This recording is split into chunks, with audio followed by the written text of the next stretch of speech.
Dollars and Cents is made on the lands of the Ngunnawal and Ngambri peoples. We pay our respects to elders past and present and acknowledge that sovereignty was never ceded.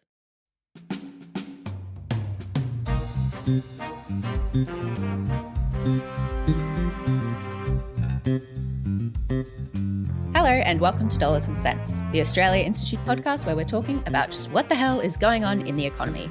I'm Elinor Johnston-Leake, the senior content producer here at the Australia Institute, and Greg, unfortunately, is away again this week. He is sick, so back again.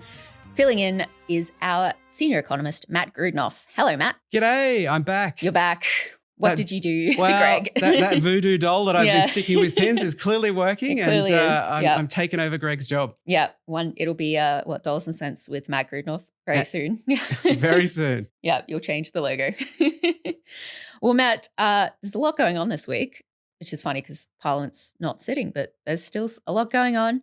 One of the big things that's been in the news this week is the government has been under increasing pressure to come up with some legislation or at least an approach to AI. For those who are more critical of AI, there's pressure to come up with protections for copyright for Australian artists. There is also pressure from other sides to attract investment from AI companies. AI company Anthropic has told the government that $21 billion worth of their investment in Australia was contingent on some more clarity around our copyright laws. Our power, our agency, our choice lies in embracing change and shaping it, not just adopting or accommodating AI, designing it, making it, building the capability right here, and building our sovereignty and our economic resilience as a result. The Prime Minister gave a speech on Wednesday this week. He is creating an Office of AI within his department, Prime Minister and Cabinet, and the development of a national AI framework. He also said in his speech, "No company should use Australian books, music, art or news to build or train AI without the artist's control. And that includes the artist's control of the price and value of their work. Anything less is theft. The best way to secure the strongest copyright protections for Australian artists is for Australia to be active and involved." Matt, that sounds pretty promising in terms of protecting artists' copyright, but are there any actual plans for Australia to be, as he calls it, active and involved? Yeah, look, as a form of words, it sounds great. Yeah, it sounds active. It does. Positive. Unfortunately, it kind of sounds like, we need to set up some rules and regulations before AI comes along and steals all of our artists' works. Because that would be theft. Yeah, that would be theft. Yeah. We should have some rules set up. Unfortunately, AI has already come along and stolen all of artists and creators' stuff. And so really we should be having a discussion about what we do now they have stolen it, right? Like if you're an artist and, you don't have to be a particularly prominent artist, you can ask, one of these AIs, do my artwork, in my style, and it will produce it, which means it knows what your art looks like. Yeah, and it's not just, big Australian artists, 'cause those have been a lot of the more prominent voices against this, but it is also smaller artists. I mean, I have a friend who's a producer. He's sort of starting his career.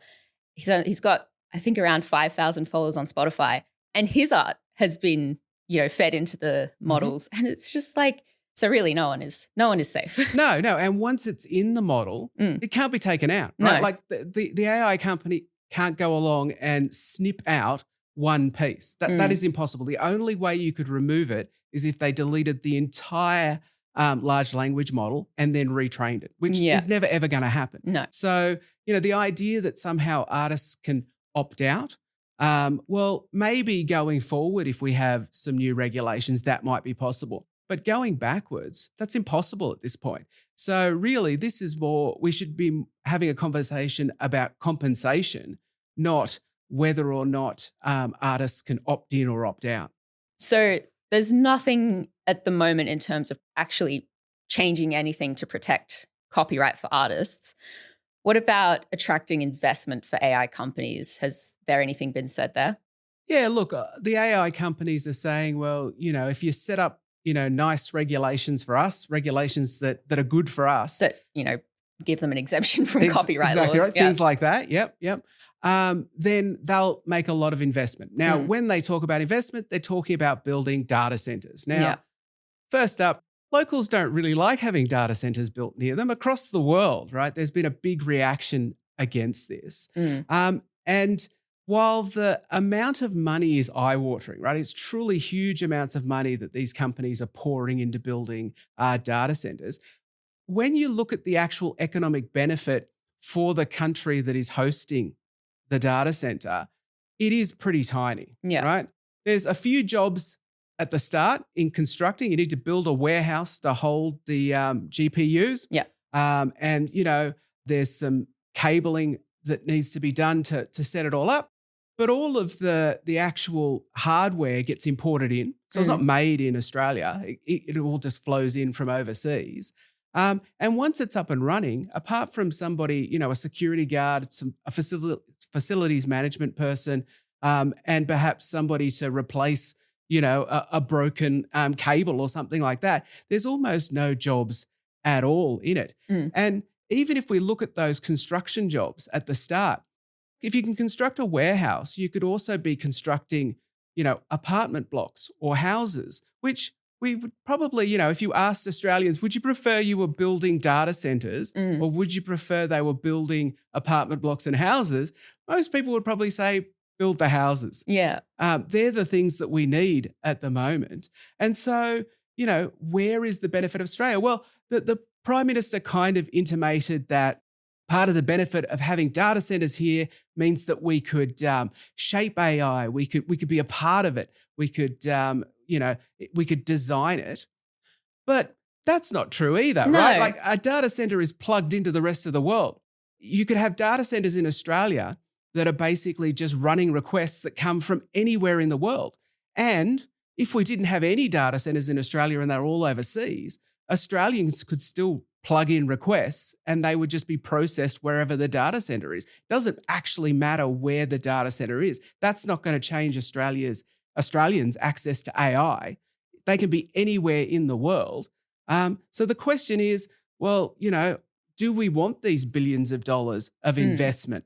Sure, the numbers sound big, but the actual economic benefit to Australians is probably pretty small. Just to bring it back to a personal thing, it sort of reminds me of like the offshore gas boom in Darwin from over a decade ago. And there was all this hype around, it's going to, be amazing for the economy. It's going to do all these things. And then once the sort of offshore gas boom was over and there wasn't that many jobs there. And, I just remember that all these apartment blocks had been built and they're all just mostly empty now because it just hadn't turned out to be, everything that the gas industry said it was going to be, I suppose. Yeah, look, absolutely. And there's other parallels to the gas industry here. So, the gas industry loves to talk about being a big employer. Yeah. It's not. They love to talk about the huge economic benefits that they produce. Most of those benefits are profits, which then flow to the foreign owners so that the profits are exported. And they like to talk about how much tax they pay, but yet they're really good at dodging taxes. Now, let's think about data centers and AI, right? Imagine that there's a US company builds a data center in Australia and someone in Germany puts in a request and that is processed in Australia and then sent back to Germany. Do you think that the data center company is going to pay a lot of tax in Australia? If it's no. No, exactly right. It's a borderless service, right? And we know from other tech companies, not just gas companies, but other tech companies, it is really hard to tax that sort of thing. And they are experts at dodging that tax. So just to be very clear, there's no money being made in AI at the moment. This is a massive loss-making venture. That is the other thing. There's no tax right now to begin with, right? And there's arguments, AI is clearly in a huge bubble that is going to burst. And so some of these data centers might end up just being completely stranded assets and waste of money anyway. But if one day they do make a profit, I think we should probably, as part of this regulation, set out some really strong standards about exactly how that's going to get taxed. Because if we don't, this will end up like the gas industry. This will end up like other tech industries. This will be Google and Meta, Facebook, and all the other tech companies who have become absolute masters at avoiding tax. Yeah. Yeah. You said that people don't really like AI data centers being built near them. Can you go into the reasons why people don't like it? Yeah, I mean, there's a number of reasons. Apparently, like I haven't ever seen one, but from what I have read, they hum an awful lot. And by hum, I don't mean kind of low level. I mean, they run 24/7. I think some of the bigger concerns are they're huge users of electricity. And if you suddenly introduce a new massive source of demand for electricity, that's going to push electricity prices up unless you can increase electricity supply. We'll create a legal obligation for the next generation of large-scale data centres to underwrite new power supply, to pay their full share of grid connection so no costs are passed on to homes or businesses, and to put at least as much energy into our grid as they take out of it, to be net generators, not net users. And the Prime Minister also talked about how new data centres will have to bring new electricity generation on. So, they'll have to say sponsor or, have their own renewable energy projects in order to offset their power use. Okay. But that sounds good. That does sound good, but there's a huge problem with this, right? So building a data centre is actually pretty quick. Building a renewable energy project takes a long time. Yeah. So when a data centre shows up, they're going to go, well, okay, I want this constructed and done, and I need to have the offsetting power soon. I can't start a brand new renewable energy project and sponsor that. So they're going to look around and they go, which renewable energy project has already got approval and possibly is already under construction? I'll attach my name to that. Why is that not a problem? Well, that's not additional power. That electricity was already coming onto the grid. Remember, we have huge, very old, very crappy coal-fired power stations that are right at the end of their life that are going to shut down in the next 5 or 10 years. We need to replace that electricity. We need to be bringing more electricity online. So that new electricity to replace that, right? All data centers are going to do is put their name to that new electricity and say, oh, that's ours. That was additional. What does that mean? Well, it means we've got nothing to replace these aging coal-fired power station. So what is it going to do? Well, it's going to push up electricity prices unless these data centers can actually truly bring on additional electricity. And I just cannot see how that can happen. We're not talking about just, they can put some solar panels on the roof and that'll do it. That's not going to... No, they'll need solar farms. They'll need wind farms. And look, just to be clear, there are around just under 200 data centers or so, roughly. I mean, it's growing all the time already in Australia. They use 2% of Australia's electricity already. 2%, right? That's a massive amount. And that is only going to grow if we allow more data centers in. These aren't small, like whack some more solar panels on your roof kind of projects. These are projects that require enormous amounts of power. And unless that power is additional, it will definitely push up electricity prices in Australia. And Australians think, well, if I'm not getting any benefit from it, there's no jobs, almost no jobs in it. All we're getting is higher electricity prices and also possibly problems with water. Yeah, well, that's the other thing that I wanted to ask, because in addition to them requiring large amounts of electricity, they require large amounts of water for cooling. Is that a concern building in Australia as well? It could be. That's possibly not as big an issue as the electricity issue, but it could be, right? So what do I mean by that? Well, you can construct a data center in two ways. You can construct it the expensive way, where it doesn't use a lot of water, or you can construct it the cheap way, where it burns through water. Yeah. Now, if you don't have good regulations, right, which do you think the data center companies are going to do? If I know anything about, capitalism, I guess. Multinational corporations, exactly right. Yeah. So perhaps we could solve that problem, right? If we did it right from the start, it would use a lot less water than data centers that have previously been set up would. But that requires us getting it right. And that requires the government being very firm and strong, because let's be clear, Australia is one of the driest continents in the world. We don't have a lot of water to begin with. I don't think the Murray-Darling Basin is ready to have a whole lot more water drawn out of it. So, this is a serious issue that the government should take very seriously, and it needs to get those regulations right at the start to make sure that this doesn't turn into just a massive drawing of water. Otherwise, what else will happen? Well, not only will your electricity bills go up, but your water bills will go up too, because they'll be drawing it out of your local catchment area. Yeah. I mean, going back to what the government is doing, and you're saying that it's important to get the regulation right from the start, I assume that's what this Office of AI is being set up to do, but is it a bit too late, or is this, potentially on the right track? Yeah, look, so there was a lot of, interest in this announcement, because I think some people thought that there was going to be a whole lot of policy detail. There was almost no policy detail. The main thing was the setting up of this Office of AI, and that was the body that is going to come up with the policy. Yeah. They're the ones that are going to work on it, which means we don't really have anything at all. The Prime Minister did lay out a bunch of areas that he thought he wanted to focus on, but there was no specifics. And so really, we don't have any regulation at the moment. And so you've got to be asking, well, these regulations are really important. Should we really be having a massive boom? And to be clear, there's a massive boom in AI data centers, big enough so that, economics nerds like myself who follow gross domestic product, GDP figures, right, which measures the production of everything in this country, have seen changes in it just based on AI data centers. Just building more data centers is moving the dial on those figures. Yeah, we talked about that a few weeks ago on the pod. Yeah. Exactly right. So do we want to continue this boom without those regulations? Because that's what we're talking about now. And I don't know how long it's going to take this Office of AI to come up with this stuff. The government is talking about having legislation next year, but when next year? But we need to remember they're being built right now, and they will continue to get built. They're 2% of electricity at the moment. That's only going to go up as we build more and more. Yeah. Does the federal government have the power to regulate this, or does some of this come down to state level policy?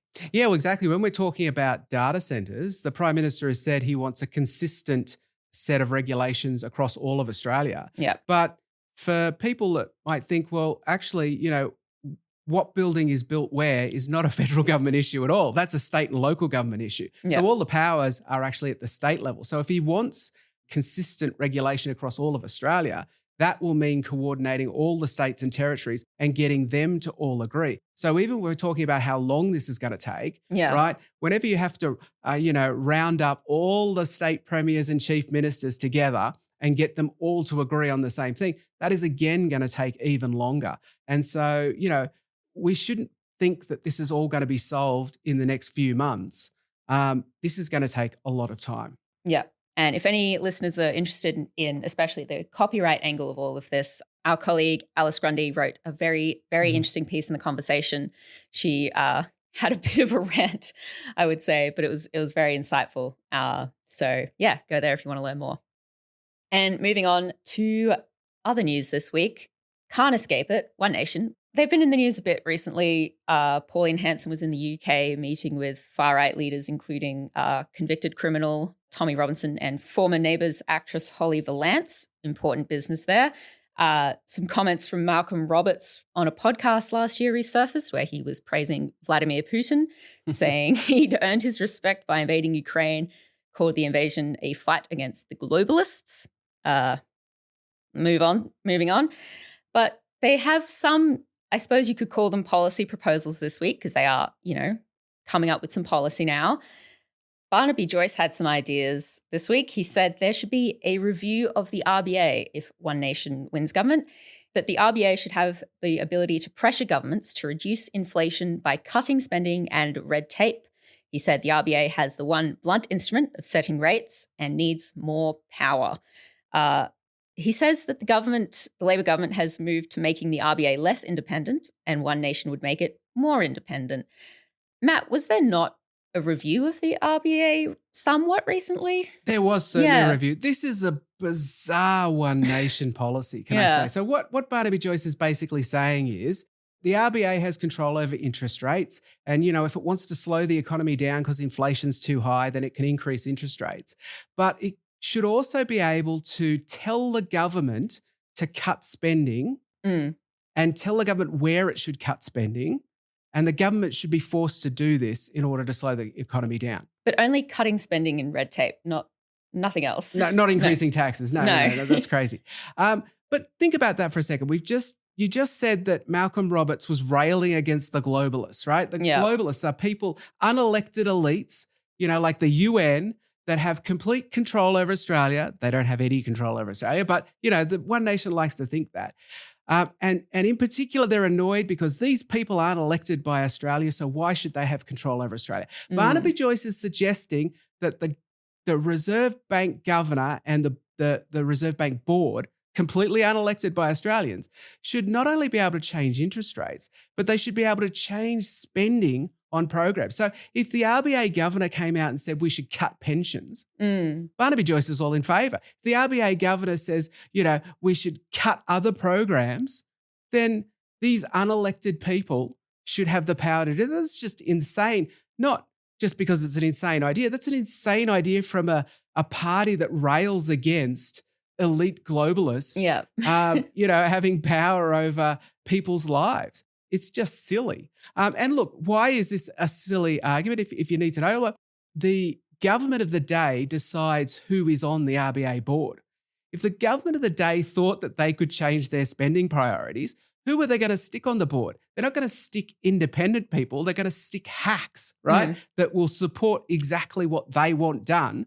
And so you will go from having an independent RBA to an RBA completely controlled by whichever party happens to be in power or was recently in power and was doing all the appointments to the board. But Matt, Barnaby Joyce did say he wants the RBA to be more independent. Did he say how? Well, it would actually make it less independent. That's the weird bit, right? Like, so if you're worried that the RBA is going to, let's say you went to an election and you decided that you wanted to increase age pension, right? And you got your support. It was insanely popular. And then the RBA board came out and said, sorry, mate, we actually want you to reduce pensions, not increase them. If you were worried about that, what would you do? Well, you'd put a heap of your own friends on the RBA board who would do exactly what you told them to do. Well, that's not all from One Nation recently. Pauline Hanson also had some policy ideas. She proposed a new public bank which would offer 30-year fixed-rate home loans at 5% interest. One Nation says that funding for the bank would be provided by scrubbing the Albanese government's Housing Australia Future Fund, the HAF, which would be $11.5 billion worth of funding. This was presented as a way to sort of take on the big banks by undercutting them on mortgage prices. Matt, would scrapping the HAF pay for all of this? This seems like it would cost a bit more than $11.5 billion to me, but I'm not an economist. Yeah, look, this is a good idea wrapped in a terrible idea. Let's be clear, government-run banks, that's not a bad idea. That they're around all around the world. There are different countries with government-run banks. In fact, Australia, for 2/3 of its history since Federation, had a government-run bank. The Commonwealth Bank was set up by the government. It's Australia's biggest bank in 1912, and it wasn't fully privatised until the 1990s. So for that entire period, we had not only a bank, but it grew to be Australia's largest bank. So clearly it did a good job. But some of these other ideas around it. So let's start with the 5% mortgage. To get a mortgage today, it's probably above 6%, or it's around 6%, let's say. So we're talking about a full percentage point below the market rate. Who is not going to want that?